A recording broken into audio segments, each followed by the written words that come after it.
Blog Talk Radio.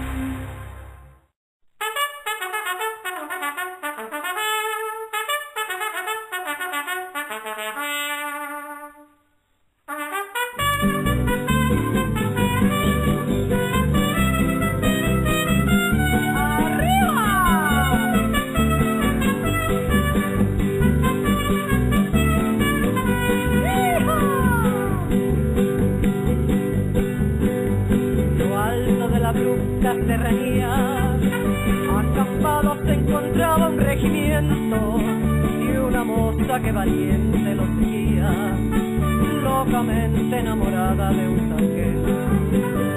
Volar entre la tropa era delita, la mujer que el sargento idolatraba. All right, welcome to the second edition of Sunday Night Spotlight. Just our second edition. Last week we had Walt Harris on the show, and he went ahead, and on Saturday night, if you're not aware, he had a knockout in the first round, just 1 minute into the fight. This week we're joined by a boxer, 21-0 this past weekend, just improved his record. Jessie Vargas. Jessie, welcome to the show. I hope you liked our introduction music there for you.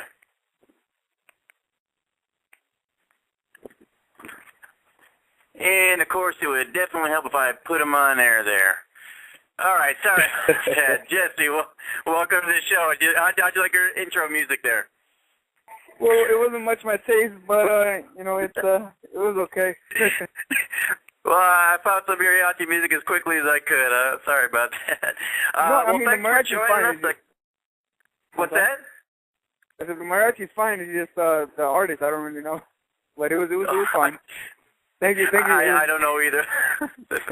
All right, well, congratulations on your big win this past weekend. Improved to 21-0 with your unanimous decision against Vito Gasparyan. Congratulations on that. Oh, thank you. Basically this show, basically what we want to do is just introduce everybody who doesn't know who you are, and just kind of give them, the whole background on you and where you're going, that kind of thing. But before we get to that, I guess, obviously yesterday was a huge night in boxing, and it is relevant to you. So just wanted to get your thoughts on the huge fight last night, Manny Pacquiao and Juan Manuel Marquez. What did you think about that fight? I think it was a great matchup. You have two fighters that are two talented boxers and professional athletes. You can tell they have a lot of sportsmanship-like conduct, and I think I have a lot of respect for them. It was a great fight. Two talented boxers that were just trying to beat each other to the next step. Trying to figure each other out and just outsmarting each other. And I think that's what it was. It was just a thinking man's game last night on the Pacquiao-Marquez fight, and they both had their moments, but Marquez looked very strong in this fight, and I think his punches made a difference. Right. And basically two storylines came out of that, one for each fighter. The first one is, many people are saying that Manny is done. Maybe he's too distracted to fully concentrate on boxing. What are your thoughts? Does he still have more to offer? I think it's just, if you notice the fight, it was the same fight as it was the last fight. Pacquiao was the aggressor. Marquez was the counterpuncher, was the boxer. And that's pretty much how it's been. It's just Marquez came very strong for this fight. You could tell that he prepared himself physically, and then it made a big difference in the fight. Also, you could tell that punch that he landed, it was a perfect punch. The way he moved when he threw it, the way he dodged the punches before he threw it, it was a punch that was a planned technique. You know what I mean? They had planned that out in their training camp, and it came out to perfection last night. That's all it was. I think just Marquez had the better game plan. That's what it was. Right, and not sure how much you'll get into this, but the other thing coming out of that was obviously the knockout punch and the much improved physique of Juan Manuel Marquez. So a lot of people immediately, pointing to, are making performance-enhancing drugs accusations. Any thoughts on that? I guess you can never, for an athlete, we can't ever doubt him until we have proof. Now in this era, it's easy to criticize someone. It's very easy to criticize someone, but we can't say anything if there's no proof. You know what I mean? We're just talking with no thought, basically. You know what I mean? We don't know what we're talking about. You could say, well, there's a possibility, but you can't even say that because until he's proven to be guilty, that's when you actually can say what it is about him. You know what I mean? And then it's just, I guess that's how it is nowadays. You just see someone and I guess you just have to criticize him. But I just think that he prepared well. He really wanted it. He was hungry for this fight. He wanted to prove to everyone. Can it just be that he came in just prepared to land one-punch knockout? Can it just be that? That's what I'm thinking. You know what I mean? I'm going with that. And until I have proof that he's using steroids, then I will agree to it. Any chance that we can see you in the ring with either one of these guys in the future, and how far away would something like that be? I mean, of course, I would love the opportunity, but we also have to be ready for it. I think we're going in that direction. We're going in that direction, but hopefully they're still around when we get the opportunity. Okay. Well, this show is actually, about you, so let's enough about that. Let's move on to actually your career, and let's talk a little bit first about the fight you had Friday night, main event at Texas Station. You were originally supposed to be on the card from last night, but with Diego Magdalena's injury, they moved you over there to main event that fight. Vito Gasparyan, tough guy, hung in there. Your thoughts on the win? Did it go? Did it play out how you expected it to? Your thoughts on your performance? Yeah, it was a great win for me. It was another win on the record. 21-0, 9 KOs now. I'm very grateful for the win. I'm thankful with my fans. First of all, we had a great turnout. We have a lot of fans that we basically packed the Texas Station, and I'm just I'm very happy that my audience, my fans, they enjoyed the fight. Now coming to my performance, Vito came to fight. He's a tough fighter. He took a lot of shots, a lot of heavy shots, but you could tell that he had that will, that he wanted to win, and that's the only thing he had in his mind, and that's why that made him come out through the whole 10 rounds, because he received a lot of punishment. He really did, but he never quit. In the 9th round, I had him out of there. I really did, but the bell rang. The bell saved him. And he recovered well in the 10th round, and then, we just continued to box. I felt that I won every round, but, it wasn't easy. Gasparyan just put the pressure on him. He had me busy. I had to stay busy. I had to throw a lot of punches to keep him off me, and I hurt him a couple times, and he stopped for a second, but he'd come right back, and he just received a lot of punishment. I give him a lot of credit. He came to fight, and for that reason, we gave the fans a great fight. Yeah, basically in the 9th round there, right at the 10-second mark, you hit him with a nice uppercut that obviously hurt him, and you did your best to get him out of there, but it just seems you just didn't quite have enough time. Is that really something that you were just trying to finish him off right there and get a knockout? Yes, definitely. It's something that I wasn't capitalizing on before in the past, and in my last couple of fights. When I would stun him, I wouldn't just follow up on it, and in this fight, I said that I was going to, and I did. He was trying to hold me, but I just took a couple steps back that I had practiced in the gym, took a couple steps back, received him, made sure he came into the uppercut, and, I just was letting him go. And I landed several shots. Towards the end of the round, he was just basically standing straight up with his hands down. He was out of there. He really was. But, just if they would have gave me 2 more seconds or 1 more punch, or the referee, you could tell in his face he was getting ready to jump in, but the bell rang. But, it happens, and, we went the full unanimous decision. And, all it is another learning experience, and, I'm happy to come out with the win. Right. Now, in the 10th, I couldn't quite tell, but explain the 10th for us. It looked like either maybe you were just tired, maybe from the flurry trying to finish the 9th, or you were just comfortable, knowing that you were ahead in the cards by a wide margin, just kind of cruising a victory there. How did you approach the 10th? Were you just, like I said, were you just looking to cruise, or were you a little bit tired? I was a little tired. When I heard him, I let everything go in that. I don't want to say I let everything go, but it was like a quick sprint. I threw maybe 10 punches with, as fast as I could. I did some quick movements. I did tire out in those last 10 seconds, but I was able to recover. And I outboxed him well. I gave him a couple of flurries, just because I wasn't gonna cruise through. I didn't want to cruise through just the 10th round. I wanted to land my punches and win that last round.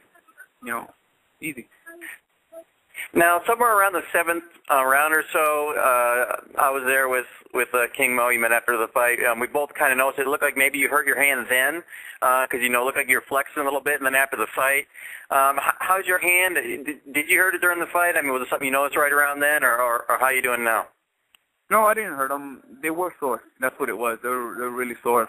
I'm telling you, I gave him a lot of clean shots, but he took them. And at the end of the fight, my hands were sore. They were a little swollen. But Vito has a hard head. Yeah, and this is something we talked about a little bit last week, so I won't get into too much. But obviously this was Vito's a tough guy, but where do you want to go next from here? It seems like some people are saying that it was a bit of a step back for you, and in questioning what Top Rank's doing with you because you had fought a little bit tougher, or bigger names at least. Are you happy with who you fought, and where would you like to go next? What kind of competition? Yeah, I'm happy. I'm happy with who I fought. I mean, it was we were staying busy, and then with each fight we have more to learn. It doesn't matter with who. In this fight, I learned more. So I'm a better fighter out of this fight, and hopefully I do get a. Hopefully my next opponent is a bigger name, but that only my manager Cameron Duncan knows that, and I'm going to talk to him this week and see what's the next step. So would whoever say I'm going to fight, I'm going to fight. Yeah. Would you be comfortable stepping all the way up to someone like a Maidana, Robert Guerrero type, or you kind of want to go? Just no doubt about not it. quite that high. I would take that in a heartbeat. Yeah. All right. I think that the other thing, obviously, the better fighters, go ahead. More talented fighters bring the best out of you. When there's more skill involved, you have to outsmart the opponent. That's whenever there's two talented fighters in there, they both bring the best out of each other. And it makes it an interesting fight. And I think that's what would happen if they put me with any elite fighter. Okay. So do you feel then that maybe not necessarily you're complacent against lesser opponents, but do you feel that for you to be at your best and to really showcase, because we talked about this before too, that you've had some ups and downs as far as performance. You've had some brilliant performances and then some that people criticize. Do you think sometimes that's the caliber of opponent, and that that the better the fighter is, that the more up in you are for it, and the better that you actually perform yourself? Yes, you bet. You said it best. That's exactly what I mean. Like this fighter here, he's a tough fighter.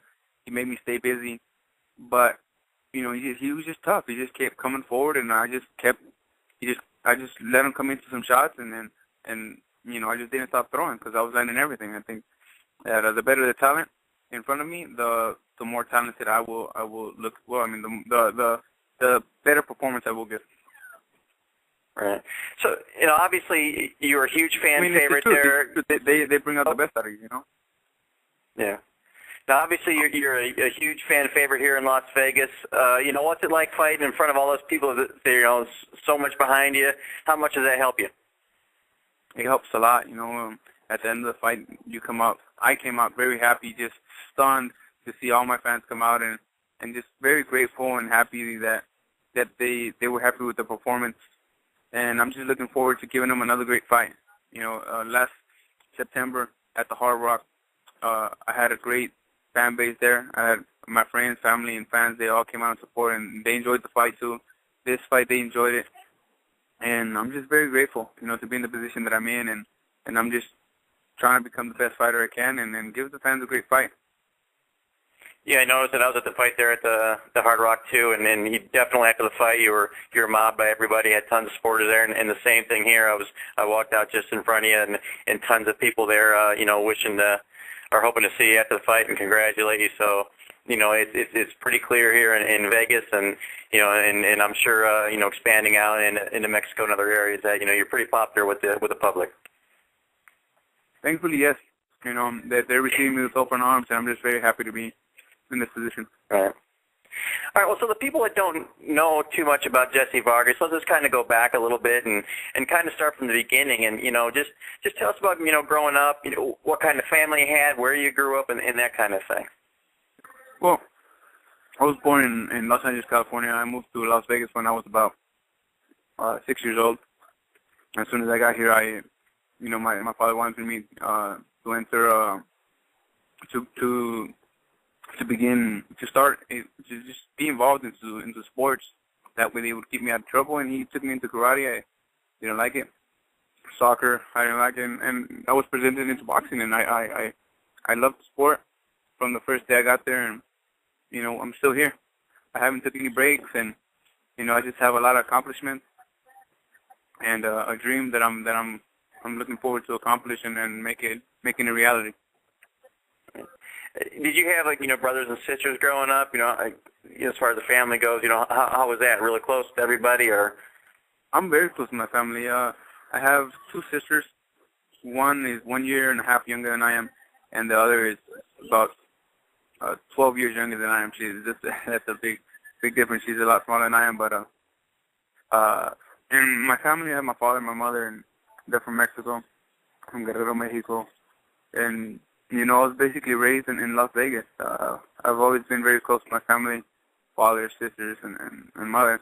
And right now they're a part of my team. And they are part of the reason that I am in the position that I am now.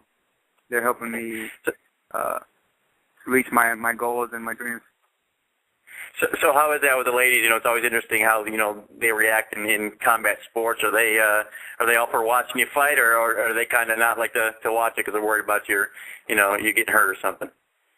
Yeah, they're used to it. I've been in this business since I was 8 years old, so they're used to it. My mother, more than anything, she gets very nervous when at the fights. I always prefer her not to go. I prefer her not to be at the show, at the fights. I would like for her to see it at home, but she thinks that she brings me luck if she's there. So that makes her happy. I mean, that's okay. Even at this fight, I saw her there. I think it must have been like the 6th round, 7th round, and we were fighting, and we were in a clinch, and I saw my mom. I could tell she was worried, and I just gave her like a quick nod, like everything's okay, and then continue to box, continue to fight. So you're not completely focused on your opponent. You're in there fighting, and you're looking around in the crowd, huh? Yeah. I mean, I was completely focused on what he was doing, but sometimes you glance and see other things. Like I saw Radio Raheem there when they took a point away. He was the only one clapping for some reason. You do notice things. I mean, as a boxer, you notice a lot of things. On the outside and the inside. I guess I have a good eye. Hey, you had mentioned both your parents were Mexican. How important is that? You're born in L.A., you live in Vegas. How important is that for you to stay in touch with your Mexican roots and to reach out to Mexican people, and have them be part of your fan base? Well, I didn't reach out. I don't want to say I didn't reach out to them, but I think they just they like my style and because you can't really reach out to your fans in the beginning. When you're just starting off, all you can do is just communicate with them and thank them for coming out, and hopefully they enjoy your fights. And I think they just grabbed a hold of me and they just started following my career, and they enjoyed my fights, and I'm very thankful for it. I mean, I'm very humble and very blessed and happy and how can I say it? Well, yeah, I mean, I was born in Vegas. My father, coming back to the question, you had two questions there. My father, like I said, my father and my mother, my family's Mexican. They're from Guerrero, Mexico. And they always raised me to know who I was and where I was from. I'm Mexican American. My family is Mexican, and I was born in the United States, so that makes me Mexican American. And I'm very proud to be Mexican, and I'm very proud to be American. Obviously, and I just grabbed a hold of it, and I speak very good Spanish. I speak very good English, and I just think that I can communicate and relate with my fans pretty good. Right. Well, obviously, as evidenced last night, Mexican fans are just, phenomenal as far as boxing goes. Kind of compare the fan base a little bit there, because, to me, it just seems like Americans, as opposed to almost any other nationality, are not nationalistic. It's like they'll root for who they like, whereas other countries, they'll root for, I don't know, they'd root for, someone from another country against an American if he was just a more popular guy, whereas the other countries, Mexico, the Philippines, Puerto Rico, whatever, are strictly more nationalistic. So kind of, compare the different fans. Do you feel that the Mexican fans are much more passionate about backing you? Yes, I do feel that they're a lot more passionate about backing me up, and not just them. I think Mexican fans are just very passionate. I think about boxing, boxing and soccer, and American fans. Us as Americans, we have just so many sports that we enjoy. Like football is huge here, so you know what I mean, and right. But the fans that you do have in boxing, I think they all will relate or grab onto a boxer that they could relate to, or maybe that they can, or that they enjoy the fight, like Manny Pacquiao. He seems like a gentleman, in and out of the ring, and I think that's the reason why. And he's an exciting fighter, and I think that's why they grabbed a hold of him. And a lot of Americans support and back up Manny Pacquiao. Yeah, that's a prime example right there. I bet you, had that fight ever been made between Pacquiao and Mayweather, I bet you, even if it was here in America, it would probably be close to 50 people back in Americans back at Pacquiao as they would back in Mayweather. But, I think, like I said, Americans are just less nationalistic than some of the other countries, whether that's right or wrong. Just kind of is what it is. Yeah, that's right. Yeah. So you said your father wanted you involved in sports. You didn't like a couple of the other ones. You got to boxing and you enjoyed that. So just explain how you first started, where you went, who you were with, that kind of thing. Just when you very first started. All right. Well, when I very first started, I started at the Nevada Partners boxing gym in North Las Vegas, and I started off. They assigned me with a trainer there.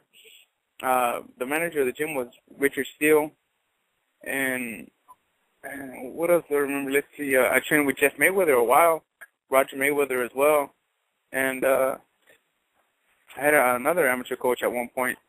One amateur coach because I think he had a group of kids that he would take to the tournament, and yeah, those are some of the guys that I worked with: Roger Mayweather, Jeff Mayweather, Joe Bonales, and just recently, last July, I started training with Robert Alcazar.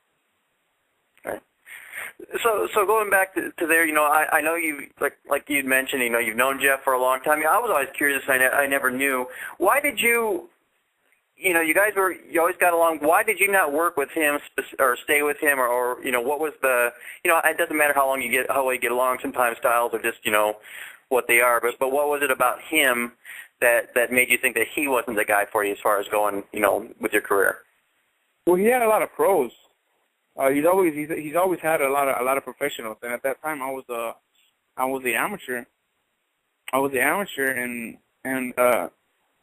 And he had to go, to other gyms with other professional boxers. And I think that was the reason why. It was a while ago. It was a few years back. I was a kid at that age, but yeah, I think that was the reason why. He had professionals, and he had to move on with them. Right. So now, but before Robert Alcazar, you're most well known for being with Roger. Explain, getting with him and how well you guys fit, together when you were starting out. With Roger, well, yeah. Since I was a kid, I remember he would say a lot of good things. He was like, the first thing he would do is get me on the mitts, and he showed me how to get the combinations right. And he said, "Oh, this little one was another De La Hoya." At that time, De La Hoya was in his prime, and he was undefeated. And we always had a good relationship with Roger. And he's a fun guy. I remember.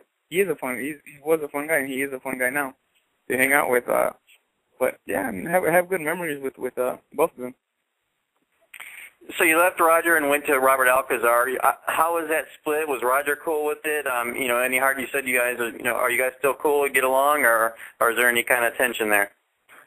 You know what? I hope there's any intention. I haven't. No. I mean, we still say hello to each other when we see each other. Yeah.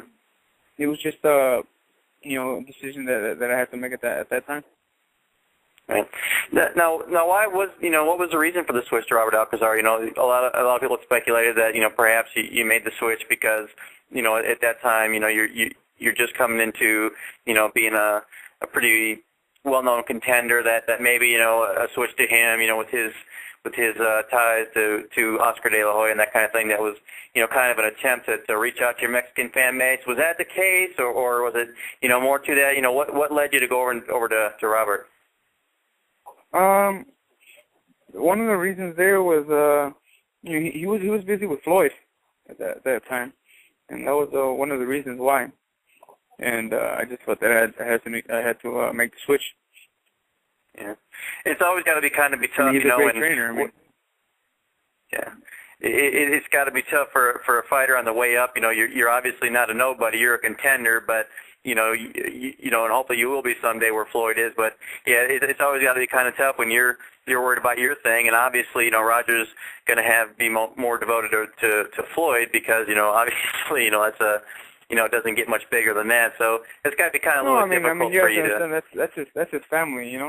It's not that. Right. I mean, it's. I think they're if you look at them, they're like father and son. They're really close, and that's the way it should be. That's the way it should be, and he is concentrated on Floyd. Right. So how was the switch to Alcazar? I mean, it seemed like when you first started, the first couple outings weren't so great. You looked really good on Friday night. How was the transition? Change in styles, that kind of thing. How have things gone between you two so far? The style is perfect. I get him. I get the style that he's applying to me and what we're working with. And it's just a variety of things. We're working different types of style. We're working the inside, working the outside. I could do both. How to we're perfecting that jab, knowing how to use speed when we need to, use power when we need to. Because I do have, I'm a strong fighter. It's just we need to know when to apply what at what point of a fight. It's just we're working on a lot of different things. Head movement, but it's step by step.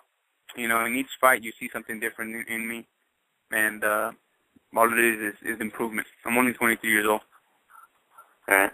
Yeah, that's what I think people forget. It seems like you've been around for 20 years, but you're, like you said, you're 23 years old. So obviously there's a lot you can improve on. Shortly after switching to Robert Alcazar, you switched managers, went to Cameron Duncan, and then following that, it was kind of the writing was on the wall that you left Mayweather Promotions and went over to Top Rank. Explain the move there for the folks, because that's the one thing, with you. I mean, as far as what everybody has an opinion on, and of course, anything that involves Mayweather, Top Rank, Golden Boy, whatever, is always going to bring out, the fans of one side or another. Explain why the decision was made, and you caught a lot of criticism because some people felt, and the thing is, everybody, people don't know the behind the story or behind the scenes stories or something, but you got some criticism for people saying that you made the move while Floyd was in jail, and that wasn't right. So just explain what went through your mind as far as making the switch and how you came to it. Well, I mean, you're never gonna have everyone happy. I wish I did. I wish I can. I wish it was possible, but it's not. You have people that are Team Mayweather. You have some people that are anti-Mayweather. You know what I mean? Of course, the people that are anti-Mayweather, they're gonna like the decision. The people that are Team Mayweather, they're not going to, or just if someone wants to say negativity, they could just say, well, he wasn't loyal. But at the end of the day, this is business. Whoever says that you're not loyal, I respect Floyd. I like Floyd. I have nothing bad to say about him. I thank him for everything he's done. He's the guy in my career good. But whoever says that, I will repeat to him, hey, if you're making $20 an hour at your job now, and someone's offering you $30 an hour, what are you gonna take? You know what I mean? Right. I have my family, and I also have to look out for them.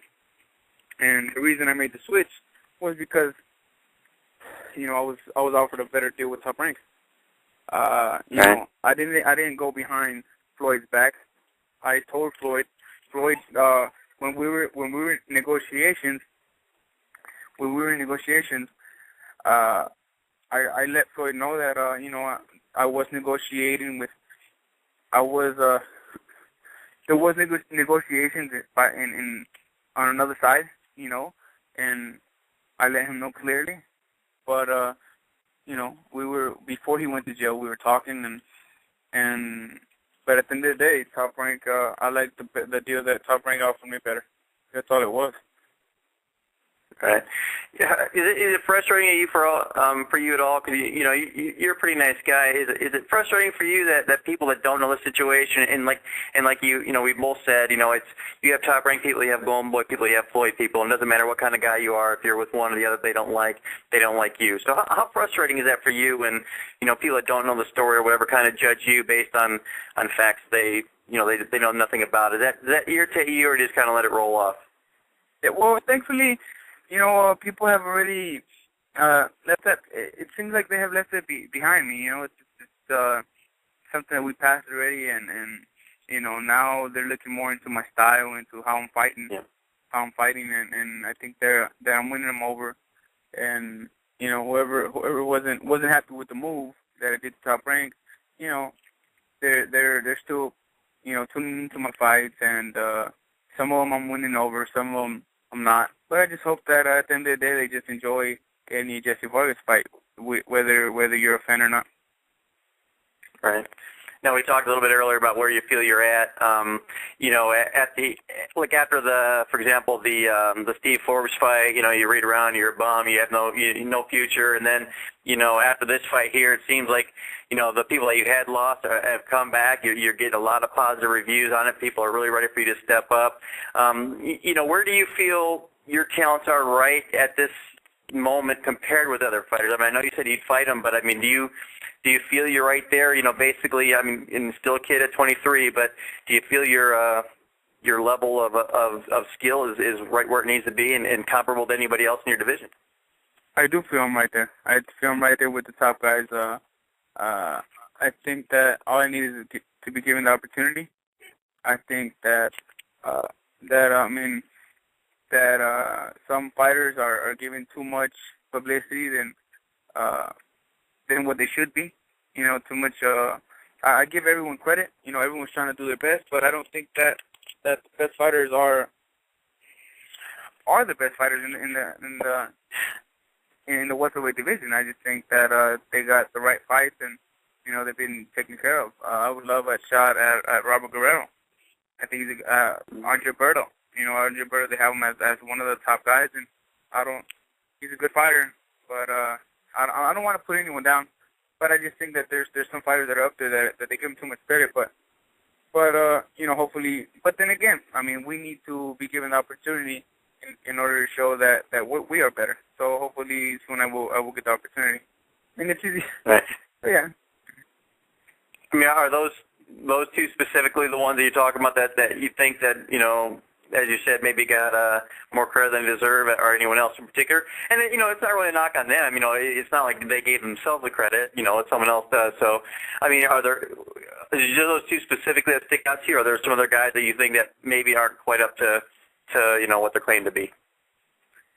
I don't want to target anyone, but I do think there's some fighters out there that they're ranked top 5, top maybe 8, 10, and I don't think that they're that great of boxers. They're that good of a boxer, but we just have to prove them wrong. Hopefully I get the opportunity in order to show that me at the age of 23, I can take any of those guys out. But whether it's now or whether when I'm on 24 or 25, hopefully it's soon. I want it now. I want it at the age of 23. But at the end of the day, I have someone guiding my career, and he's looking out for my best interest. So as long as I have God on my side, I will get there sooner or later. Right. I was looking at the rankings the other day. You're up there at number 5 there now, but yet you haven't fought anybody that's that highly ranked. Putting yourself on a. I fought Josecito Lopez. He beat Victor Ortiz, which is ranked one of the top guys. Steve Forbes. He had some good wins under him, and I made him look like a kid, like an amateur. I really did. You know, I mean, I know that there was mistakes made in that fight, but I made him look, I mean, like an amateur. I really did. You know, I think that in my fight, you know, I'm just winning unanimously. 10-round for the divisions, you know. I mean, 10-round fights. Now, obviously, do you consider the Lopez fight the biggest victory of your career?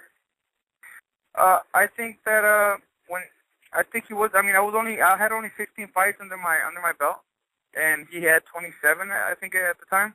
And I was only 21 years old. He was 26 years old, so he was in his prime, you know. And I was able to beat him, and he came back and beat Victor Ortiz, who had just lost to Floyd, and Victor Ortiz was known as you know, the top guy, one of the top guys in the welterweight division.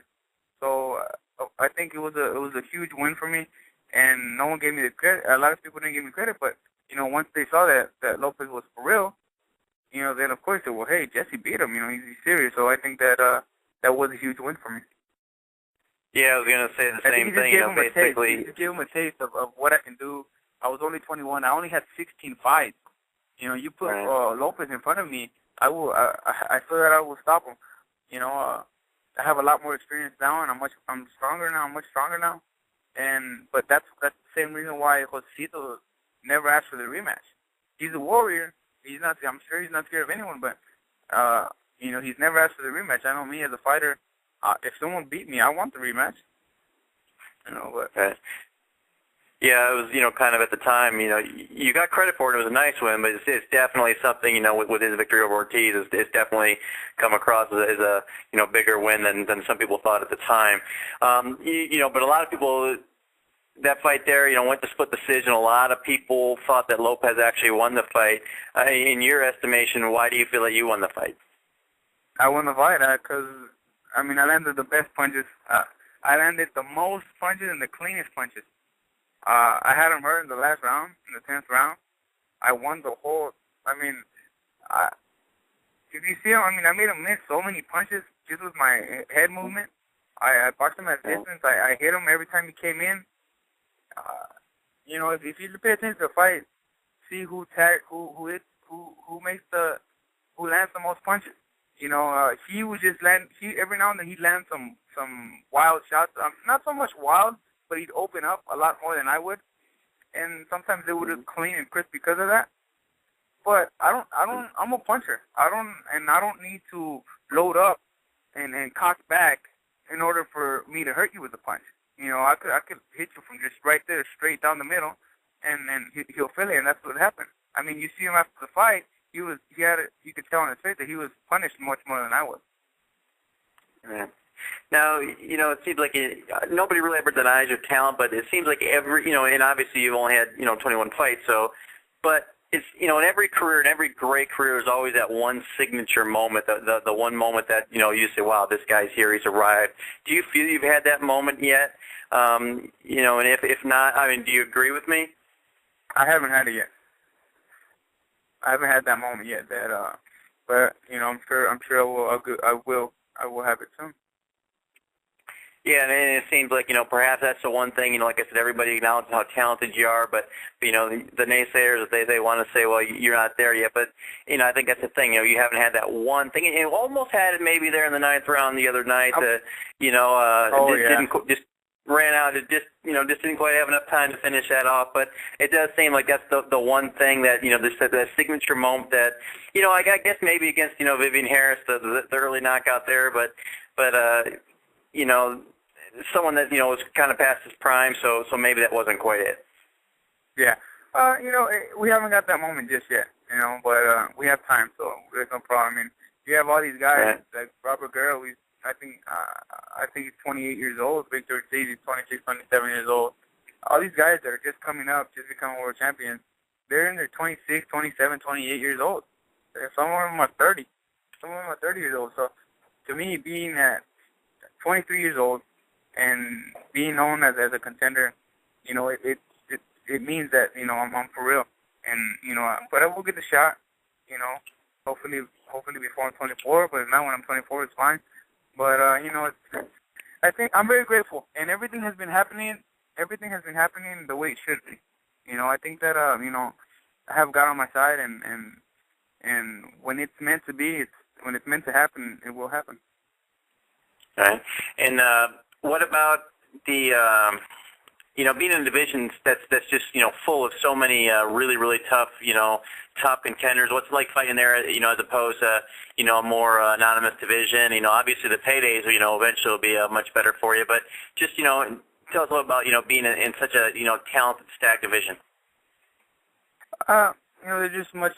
There's a lot more opportunities. There's of course there's more money, but there's more competition.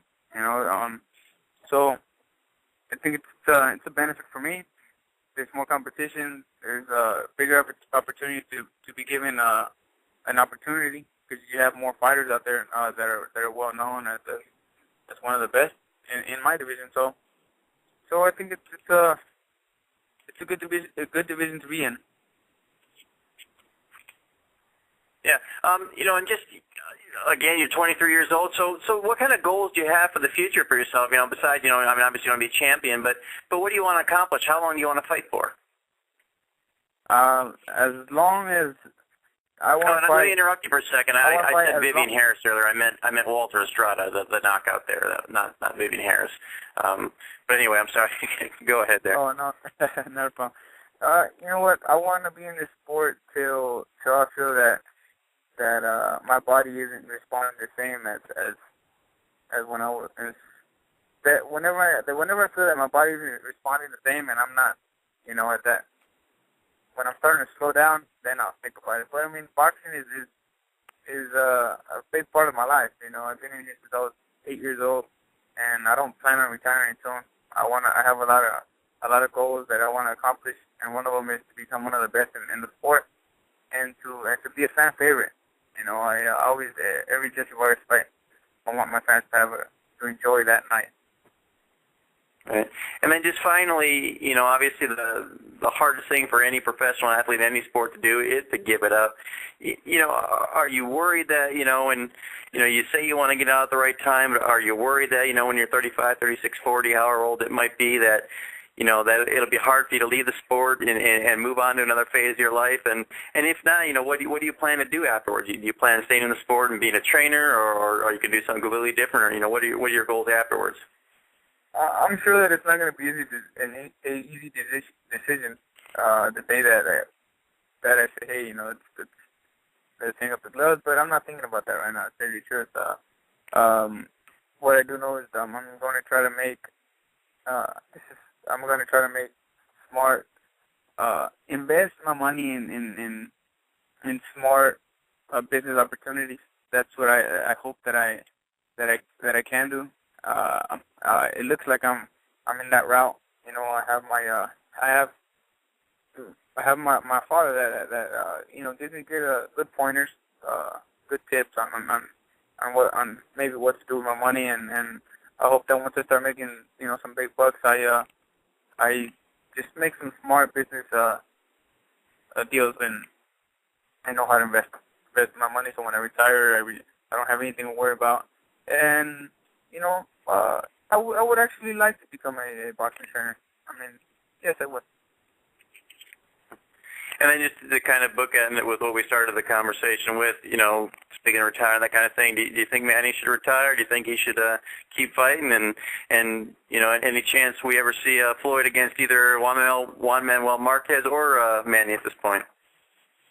I mean, I'm not the person to ask, but in my opinion, I'm not sure. I don't think the people would be that interested in a Pacquiao-Mayweather fight as much as they were before. I'm sure it would still be interesting, but then they won't be as interested as they once were.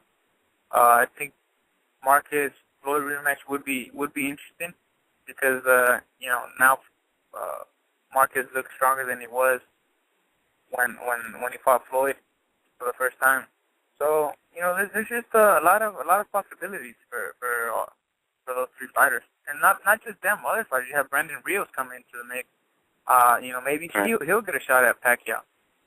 Coming back to your question about if Pacquiao whether he should retire or not, I think he should think about what he really wants to do, And if he thinks that he has one more in him, or maybe most likely he'll try one more to see if this fight didn't affect him much, and if he's still the same Pacquiao.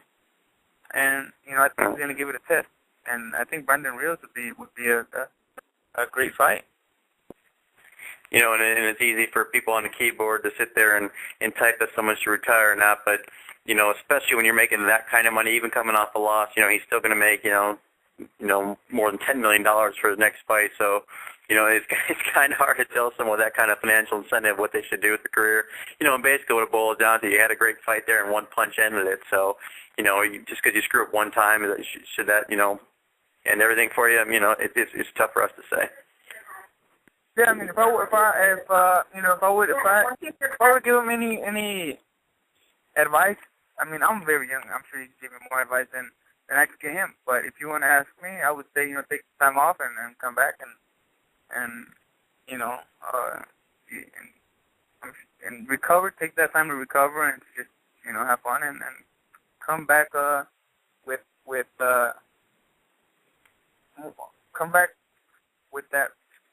wanting to become the best again.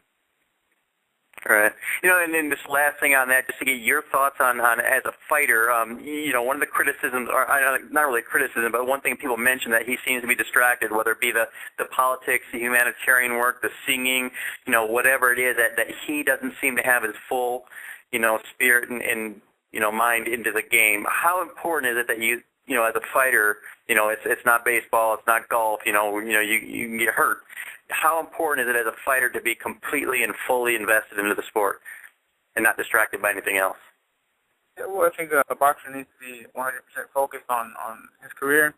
I mean, you also understand that. I mean, every boxer has a family, so and his family is always going to be a part of his life. So, you have to know how to. I think you have to know how to manage boxing, family, and if other things were to come, just manage them. But distraction is definitely something that can hurt you in this sport of boxing. Right. Well, as we said, Jesse, 21-0, coming off a really impressive victory this past week. Congratulations on that. Just as we wrap it up here, what can the folks look for Jessie Vargas in the future? Well, I'm hoping to come back. Coming right back. I'm ready to go into the gym and make a fight happen, hopefully. And I can't say when. I would love to fight in January, February, but I'm going to have a meeting with my manager and this week, and we're going to talk and see when the next fight is. I hope you stay tuned. I hope you stay informed when my next fight is, and I hope you enjoy it. I hope you enjoy this next fight. Whenever it is that it comes up, I will let you know. I'm hoping to start a new Twitter page at the beginning of next year, and just thank you for all the support. Thank you for having my back, and just hope you enjoy the next Jessie Vargas fight. Yeah, all the folks can keep up with you on ProBoxingInsider.com. We'll always have the latest information on you. I know you have a fan page. You just look up Jessie Vargas. Was it La Nueva Generation? Say it for me in Spanish. I'm not good. No, it's just Jessie Vargas.